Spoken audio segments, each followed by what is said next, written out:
It all started with a simple act of trust. A gesture so common, we rarely think twice about it. Mark handed his best friend, Alex, a freshly cut key. "Here," he said, a warm smile on his face. "Just in case. You're over here so much anyway, it just makes sense." Alex took the key, feeling the weight of it in his palm.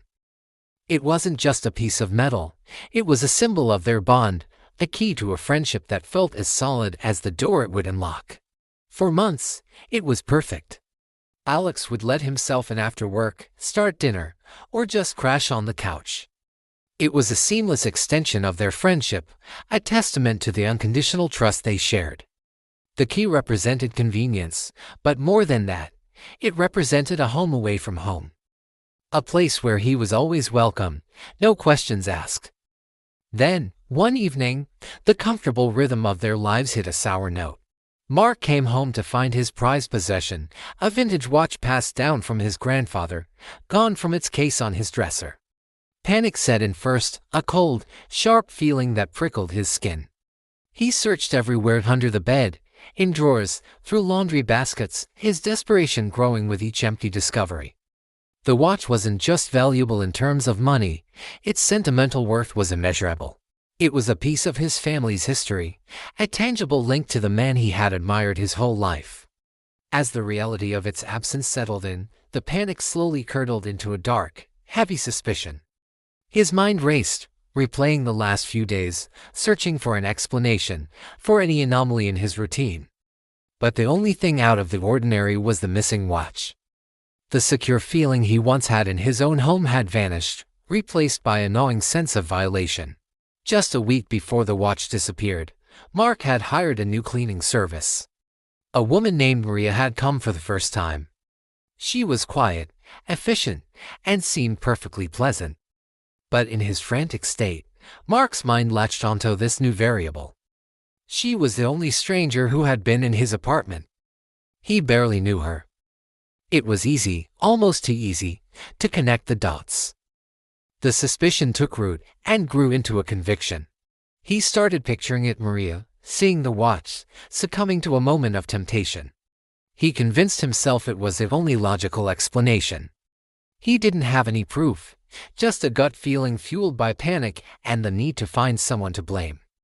The idea solidified in his mind, and the anger he felt toward the faceless thief now had a name and a face. It had to be her. Who else could it have been? The next day, Mark called the cleaning company, his voice tight with accusation. He explained the situation, the missing watch, and his unshakable belief that Maria was responsible. He demanded action. The company, obligated to investigate, suspended Maria pending an inquiry.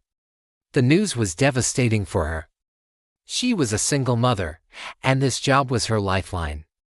She professed her innocence, her voice trembling with a mix of fear and indignation, but in the face of a client's firm accusation, her pleas fell on deaf ears. Her reputation was tarnished, her income gone, all based on a suspicion. The weight of the accusation was crushing, a public branding she felt powerless to fight. Mark, meanwhile, felt a hollow sense of justice. He had found his culprit, but the watch was still gone, and an unsettling feeling lingered beneath his anger. A few days later, Alex came over. He found Mark still stewing, the atmosphere in the apartment thick with tension. He tried to console his friend, but something was off. Alex seemed nervous, fidgety, avoiding Mark's gaze. He kept wringing his hands, his usual easygoing demeanor replaced by a palpable anxiety. He asked about the investigation, about Maria, and with every word Mark spoke against her, Alex seemed to shrink a little more. The guilt was radiating off him in waves. Finally, he couldn't bear it anymore. His shoulders slumped in defeat, and he looked up at Mark, his eyes filled with a shame so profound it was painful to see. It was a look Mark had never seen on his friend's face before, and in that instant, he knew. He knew before a single word was spoken. The truth was about to come out, and it was going to be far more painful than a simple theft. With a choked voice, Alex confessed. It was a story of desperation. He had racked up a huge gambling debt, and the people he owed were threatening him. He was scared, cornered, and not thinking clearly. He saw the watch one afternoon when he was alone in the apartment. He knew its value.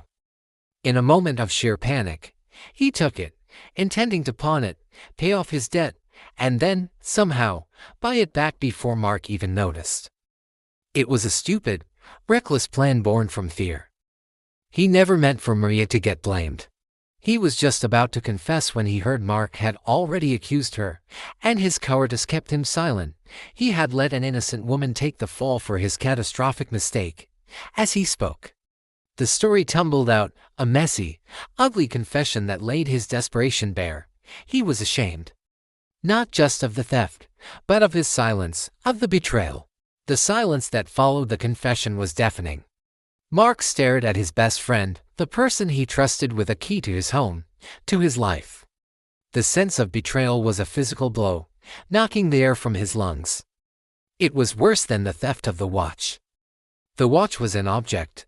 This was the shattering of a bond he thought was unbreakable. The key, once a symbol of trust, now felt like a weapon that had been used against him.